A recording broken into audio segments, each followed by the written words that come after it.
Good morning, parishioners, and welcome to our studio in the ministry house.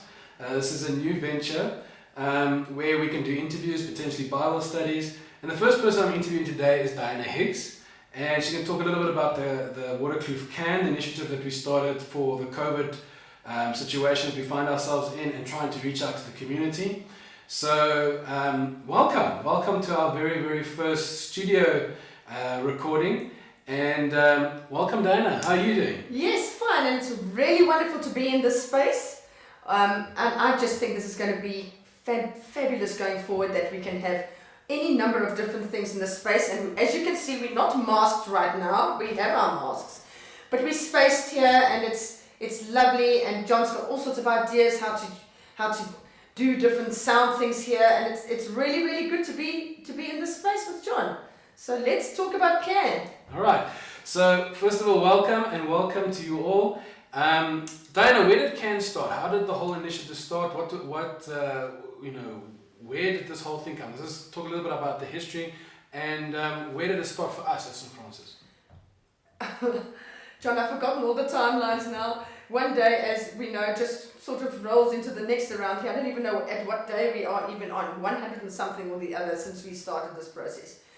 But many of us parishioners of St. Francis, during those first 3 to 5 weeks when we were sitting behind our gates, looking after ourselves, we're wondering what on earth is going out there on the streets, who is helping our people. Many of our parishioners felt the same. And then, we looked at maybe opening up the hall to have homeless people come onto our property, and then we decided that probably would not work, considering where our church is in the middle of the residential area of Waterkloof. And then it was through Sean, I guess. It was through Sean Wilkinson that we got the idea of CAN. Now, I had heard about CAN. It had very shortly before that come as a WhatsApp, on one of my hundreds of WhatsApps that I get, a group calling itself Brooklyn CAN. And it was a lady called Susan Marks. And she'd started it. And I gave her all my details and forgot about it because we were looking to what are we going to do here with St. Francis Anglican Church. I thought, I can't bite off more than I can chew. And it all started in Cape Town, it would appear, it was a group of lovely Jewish women in the gardens area, I think, and their idea was, as a more affluent area, to start a community action network and link with a less affluent area. So I can't remember which one they've got. It's sort of in the Langer, Khayelitsha area, and they sort of like twin together. And so they are helping that community. And then it went to Johannesburg, and I know you've read all of this. At least I'm hoping you've read all of this, because it is out there, and it's on one of the many messages that you all should have received on the St. Francis WhatsApp broadcast group. And I think it's gone on to our Facebook. Yes. And onto Instagram and our website as well. So it is all out there, the whole history and idea of this whole CAN story. So it went to Johannesburg, and it was supported by the Ahmed Kathrada Foundation and the Gauteng Initiative, I think it was. And then Sean mentioned it to us. I said, well, what's CAN? So then he gave me Susan's number, then the whole thing all linked up very well after that. And she'd already sent it out. So she had sent it quite broadly through Macklenyuk and Waterkloof and Brooklyn, Menlo Park, and she was trying to get details of people that could assist her and who required help as well. And it's really going well. Brooklyn CAN, it's another mustard seed that's just gone mad. So then we thought, right, let's do St. Francis CAN. Because I knew our church, even though our president has said churches can be open, we are not yet able to use our own space and our own soup kitchen. And I knew how many that I now call my soup angels were willing to make soup in their own kitchens. And I've told you every single week how enormously grateful I am for that, because we can't do anything without the help of our parishioners and their neighbors and their friends. And the mustard seed has just grown and grown and grown, and it is really phenomenal. And I mean, this past weekend was Madiba Day, and we had an enormous amount. Now, I know he doesn't want his name out there, but Sean Wilkinson is quite amazing in all that he's managed to accomplish, and especially now in COVID. I mean, the people out there that are so generous with all sorts of things. And so we had lots of soup. It just comes in every week. We're never sure how much is going to come in, but it just comes, and it's wonderful, parishioners. You are so kind and so gracious to continue to do this. And I don't have to tell you it's not going to stop. And it's just getting, I think there was, somebody said there's 3 million people out there that are without jobs, that are poverty stricken. So my plea every single week is, if you can, please just continue. If you can, yes, if you can, you can. Just please continue to help us, because we need it every single week. So our Madiba Day is not just the 18th of July. Now I'm hoping to actually send you a video, because not only is the 18th of July Madiba Day, but it also is my birthday. Oh wow. And so it was my 60th birthday. Oh, well, happy birthday, Diana. And it was quite the most remarkable day. It really, really was. And so I'd love, if you don't mind me sharing 1 or 2 things that happened on Saturday, and I'll send it out as a video. It was just remarkable the whole day. And it's not what I planned for it was not what I planned for my 60th. I wasn't going to do Madiba duties at all, but this is how it was. And it was glorious down there in Sunnyside. It turned out to be the most wonderful day. And I had people singing to me in French from the DRC, and in one of our African languages, and English. It was a special day. It really, really was. But the food poured in. And so we could serve. And these days we use plastic containers that come from Nikita's. And we have got a lid that fits them. So we put, and it's a 500 ml container. And we filled 1 lot with our soups. And 1 lot was a stew that had come from, goodness knows, Sean and his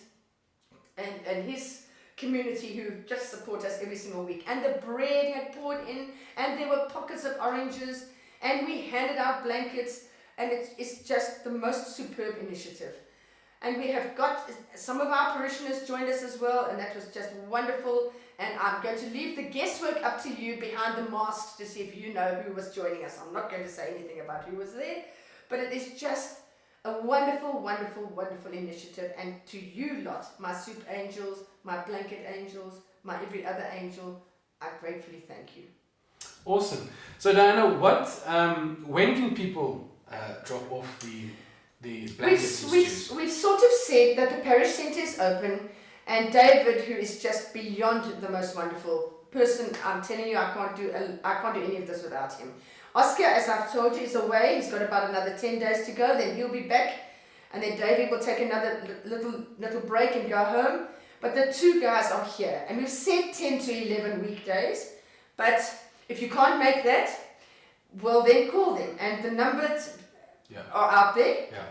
David and Oscar are both on the WhatsApp broadcast group. They are more or less here the whole time. So you just need to call them and say, are you there? Can I drop off? And you do that. And we've got one of our rooms set aside, and they freeze the soups, or if they're coming on a Thursday or Friday, they go into the fridges, and then they thaw everything for us. So that it makes life a lot easier down that side at Sunnyside Methodist to get everything that's partially thawed, then heated up and ready to serve at 11 o'clock. Okay. So if people can't do stews or cooking is not their thing, what else could they bring? Non-perishable goods, vegetables, basically anything. You know that there was the drive with Carol Evans and Kana, Majaka, that they collected sanitary ware and everything for Madiba Day. More of the same. There is such a huge need out there that nothing will be turned away. And people have brought us toys, games, puzzles. That's going to go to the community centre that we try. There's I think it's about 20 children there, and Eddie's in charge of that, and all that stuff goes to him. And if not, it goes to Tumalong. Okay. So always there's Tumalong at the back end of everything. Is that if there's something comes in and we don't know where it goes to Tumalong. And so we're still doing the Filler Bag initiative, for which I'm eternally grateful also. So for those of you that are supporting that, thank you. For those of you who want to do that, you are most welcome. You just use our standard bank account, but you must reference it FAB. Please, yes. Please, because otherwise it won't go to Filler Bag. If you want to support the CAN initiative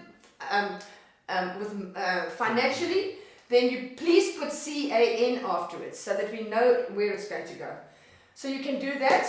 Blankets are still anything and everything, I'm telling you. And as soon as it comes in, I do my best to get it out into the community. So the clothes that come in, there's various people that Brooklyn can take it, and then I've got another group called the Northern Sparrows. Theirs goes far and wide north of Pretoria and into Johannesburg, and they package the clothes. So they will look at it and they'll make up for a 13-year-old boy or an older man or a woman or whatever, and that goes as the need arises. Those clothes go to help whoever. So we've received blankets and comforters and linen, and there's always somewhere where it can go. And at the end of the day, if it can't go anywhere, then when Lucas comes or Father Gianna comes here to pick up our bags, our 80 bags once a month, that goes to Tumalong. I actually saw the 80 bags being packed, I think it was on Thursday. It was unbelievable to see how the car suspension was going out of the driveway. It was loaded to see 80 bags going out on a little Ford. On a little Ford. On a little Ford Fiesta. So we've, it used to be twice a month that they did that, but it's costly for them to come here from Pretoria West to do that. And I just said to Paulina, she's the director of Tumalong, can't we do this once a month? Because the need is huge out there in Tumalong as well. And I think, I don't need to tell you that times are hard. It's hard for the Anglican Church as well. It's hard for our diocese. So those bags, and I think some of the churches that maybe, and not just the churches, but other communities who supported the Fill a Bag drive are struggling. So they've got less bags and more people. Yes. So they're very, very grateful for our 80 bags every month, but we just give it once a month, then it's one trip for Fana. Okay. Where do you think this Waterkloof can go? What's the future looking like? Seeing as it's a new initiative, and it sounds like we're reaching the four edges of the province. It's going through to Johannesburg, it's going through to the west of Pretoria, to the east of Pretoria. Where do you think this Waterkloof can, or our community can reach, or what could it do? John, that's an interesting question, and I'm not quite sure I have an answer. It was interesting you mentioned Johannesburg. That came to us via our Facebook. It was our Facebook, and we linked that lady with her two small children to a Johannesburg can through Susan Marks on Brooklyn can. So they all linked. So if we do get, because we can't be travelling to Johannesburg to try and help people, but the Brooklyn cans, of which the Johannesburg cans, of which there are a lot, can assist them. So it's going to be interesting because we don't know when COVID's going to end. Yes. We don't know when our churches are opening. We don't know when we might be able to start up our own soup kitchen again. Yes. So that whole initiative where we as the soupers on a Tuesday made the 3 huge pots of soup for Shwani Leadership Foundation, that's closed for now. Menlo Park Fruit Garden are waiting for us. They've got the vegetables ready to go when we are able to do that. So we have got no idea when all of this is going to change, and is it going to change? And certainly the number of poor people on the streets and those who are really needy isn't going to change. Yeah. So I really don't know. But there was a talk of how can we get the community that we help down in Sunnyside to sort of give back, if you see what I'm trying to say.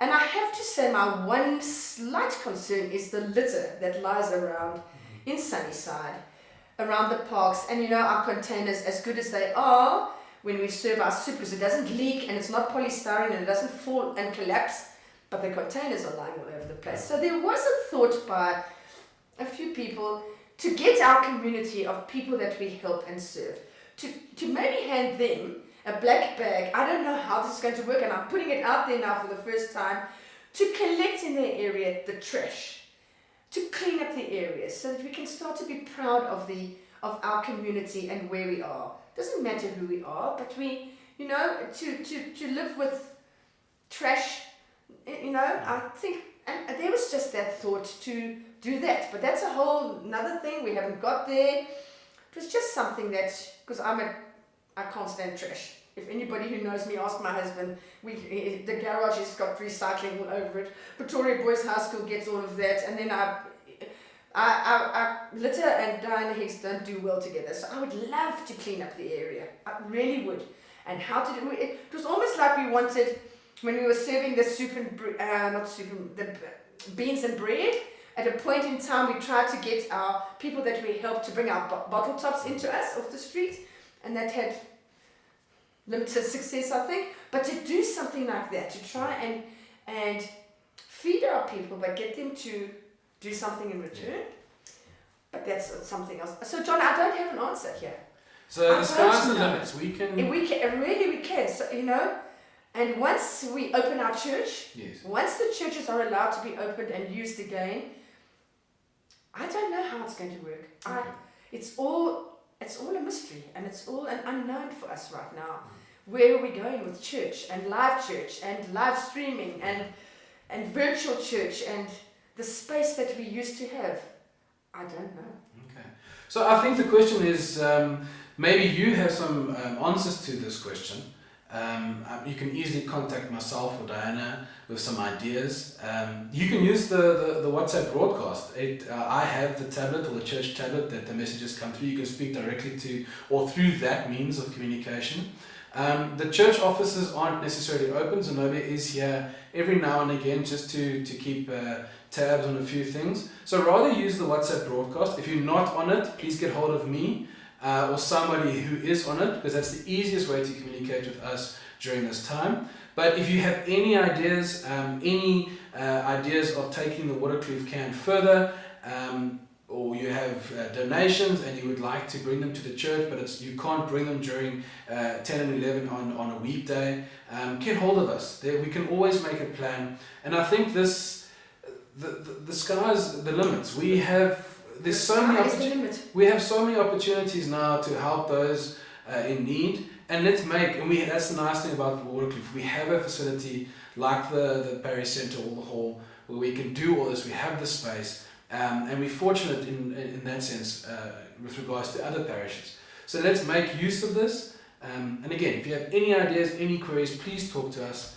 It would be great. We have some people approaching us already about strange and wonderful new ideas about helping the community as in Waterkloof itself. But we'll let you know a little bit more about that in the future when these people actually want to come and have a site inspection, want to come and have a look at our hall. So that could be quite interesting. So yeah, there's so many things that are happening at St. Francis. Please stay connected. That's our logo or slogan we've been saying this entire time. Unfortunately, church for now is going to be on a virtual platform, and we're going to be doing more of these and communicating to you more and more. But please watch these videos because there's a lot of information about what's happening in the parish at the moment. And thank you so much, Diana, for joining me this morning and for a cup of coffee and in this space. And may there be many, many more. I have some good ideas about bringing people in and interviewing them for the different ministries, but as also just what's going on out there. So watch this space, as the youngsters say, and we'll see you soon. God bless and goodbye from both of us. Take care, everybody. Lots of love to you, and thank you. Bye-bye. Bye. Happy birthday to you. Happy birthday to you. Happy birthday, dear Diana. Happy birthday to you. Make my blow out the candle. Try again. All right. Yay. Well done. That is so funny. Happy birthday. Thank you. That is wonderful. Oh, would you like the banana? Yes. Okay. Give me the banana. There's the banana. Beautiful. Oh, thank you. Thanks, guys. First of many. Oh, thank you, Shawnee. Thank you, sweetie.